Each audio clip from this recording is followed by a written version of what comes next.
Bank शेयरों में क्या करना है? देखो, दो तीन चीज़ें, मैं आपको सारे शेयर और सेक्टर इंपॉर्टेंट है वो एक एक करके बता दे रहा हूँ, बैंक भी बता देता हूँ। ठीक है।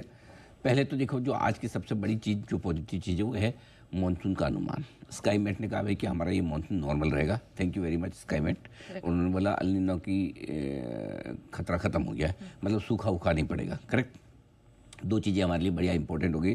तो ये इस अच्छे मानसून की उम्मीद में आपके एफएमसीजी शेयरों में एक बढ़िया खरीदारी का मौका बन रहा है। और कल ही हमने कहा था, ये सेक्टर कल ही जोड़ा था हमने कहा कि जो घरेलू सेक्टर लेना है, बैंक, एनबीएफसी और पावर शेयर, करेक्ट, जिन पे हम ज़्यादा बुलिश थे, थोड़े बहुत टेक्सटाइल। कल ही हमने कहा कि अब एफएमसीजी शेयर लेने का समय आ रहा है। देखो, गॉड इज सो काइंड कि कल देर शाम को खबर आ गई कि मानसून भी अच्छा है। ये पता नहीं था ऑनेस्टली कि फोरकास्ट आने वाला भी अच्छा निकल जाएगा। ठीक है। आज आरबीआई गवर्नर साहब ने भी अपनी पॉलिसी में एक बात साफ की कि अर्बन डिमांड रिकवर हो रही है, रूरल डिमांड, ग्रामीण डिमांड बहुत मजबूत है और मजबूत बनी हुई है। तो एफएमसीजी कंपनी के लिए ग्रामीण डिमांड मजबूत है। अगर मानसून अच्छा है और इससे ज़्यादा क्या चाहिए, है ना। और हमारे क्या गाँव की जो डिमांड है ना, वो मानसून के साथ बड़ी सेंसिटिव है। अगर मानसून ढीला हो ना तो तुरंत असर आता है किसानों की और गाँवों की जो खरीदारी की पावर है उस पर असर आ जाता है। तो पहली चीज़। दूसरा सेक्टर है आईटी। अब आपको ये लाइफ में कंप्लेन हो सकती है कि ये तो बढ़ रहे हैं, ठीक है, अच्छी बात, ये क्यों नहीं बढ़ रहे हैं आईटी? इनको भी तो बढ़ना चाहिए। जब नेस्डेक एक बार तो हरे निशान में आ गया था, तो नेस्डेक के चक्कर में आप घट जाते हो, तो बढ़ते क्यों नहीं? तो वहीं के वहीं फंसे। हाँ, क्यों? कल छुट्टी है हमारी, आपकी, टीसीएस की नहीं है। हाँ, उसके नंबर्स आ रहे हैं। हाँ, कल टीसीएस के रिजल्ट है और टीसीएस के रिजल्ट के बाद मैनेजमेंट भाषण भी देगा अपने प्रेस कॉन्फ्रेंस में। करेक्ट। ठीक है। और पूरे मैं बता रहा हूँ, तब भर भर के रोएगा। मैं बता रहा हूँ गाइडेंस को लेकर किससे देंगे? उनकी क्या गलती है? सही बात है भाई, वो वही बोलेंगे ना जो दिख रहा है, और वही बोलते हैं जो दिखता है। और जब देखो, आईटी कंपनी में टीसीएस इन्फोसिस की एक बहुत खास बात है और अच्छी बात है कि वो बड़े कंजर्वेटिव होकर चलते हैं। हम कम बोल के अच्छा कर लेंगे चलेगा, अच्छा बोल के खराब करेंगे नहीं चलेगा।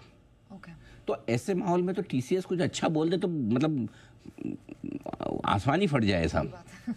तो कोई है ही नहीं उनके पास बोलने का कारण। तो ऐसे में रिजल्ट अच्छे भी आ गए, मुझे क्या करना है रिजल्ट से?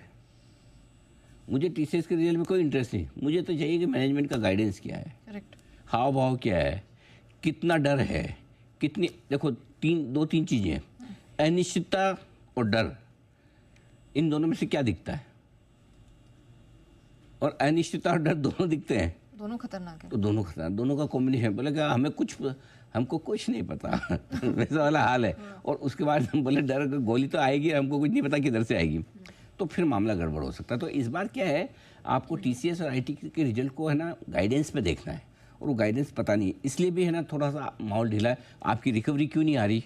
अब टीसीएस और आईटी रिकवरी नहीं देखा तो रिकवरी करोगे कैसे आप? सही बात है। दूसरी रिकवरी इसलिए नहीं आ रही कि एक और सेक्टर जो निफ्टी में वजन रखता है वो फार्मा, बोला हमारा तो अभी तक पिटाई होना बाकी है।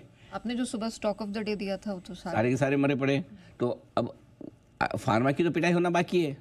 जब तक इनकी टैरिफ ना आए ये बढ़े कैसे? ऊपर से अगर ट्रम्प बोलते हैं जल्दी लगाऊंगा और बड़ा लगाऊंगा, तो फिर लगा ले भाई, फिर उसके बाद ही डिसाइड करेंगे बड़ा है कि छोटा है। तलवार लटकी हुई है तब तक। एग्जैक्टली। तो वो आपको सपोर्ट नहीं दे रहा। तो निफ्टी में आपको सपोर्ट आईटी से नहीं आ रहा, फार्मा से नहीं आ रहा, मेटल से नहीं आ रहा, क्योंकि मेटल कमजोर है। सिर्फ बैंक और एनबीएफसी जो कायदे से बढ़ने चाहिए, वो भी आज नहीं बढ़ रहा, जबकि पॉलिसी भी अच्छी है।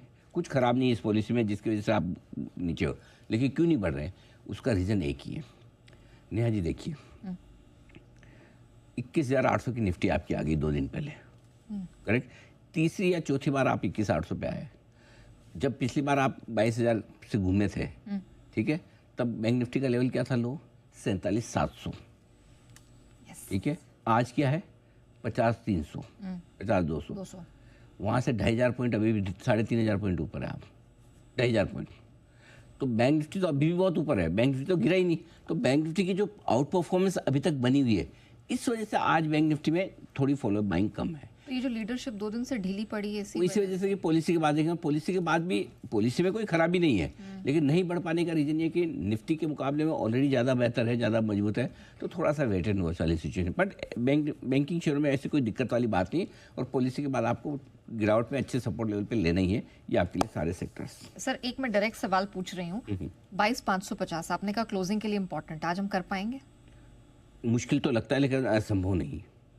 अच्छा। हाँ, मुश्किल तो है, ऐसा नहीं, क्योंकि आज का जो मूवमेंट दिख रहा है, आप देखो फर्स्ट हाफ का मूवमेंट देखो, आप ये निफ्टी का चार्ट है देखो सामने, आधा इधर करो और आधा इधर करो। फर्स्ट हाफ में वोलेटाइल रहे हम बहुत, पॉलिसी के बाद हम लगभग एक छोटी सी रेंज में आराम से टाइम पास करें। यानी कि हमें न तेजी करना न मंदी करनी, हल्का सा धीमे धीमे थोड़ा थोड़ा नीचे किसके है। तो 22,550 के ऊपर बंद होना मुश्किल तो है, नामुमकिन नहीं। और खतरा नीचे कहाँ है? नीचे खतरा एक ही चीज़ है, अगर आप 22,250 के नीचे बंद होते हैं कल के लो के नीचे जाकर, तो आपके लिए रिस्क बढ़ जाती है। और अगर लंबी रेंज देखें अगले हफ्ते के लिए, शुक्रवार को मिलाकर, क्योंकि आप लंबी छुट्टियों वाले माहौल में जा रहे हैं, तो 22,075 के नीचे मंदी शुरू होगी, 22,850 के ऊपर तेजी शुरू होगी। बंद का लेवल बता रहा हूँ, ये क्लोजिंग लेवल, ये दो लेवल गोल्ड के बीच, और इन दो लेवल के बीच में कहीं भी बंदो टाइम पास चल रहा है, उस टाइम पास में ट्रेडिंग रेंज में आप जो करना चाहें करें। क्लियर है?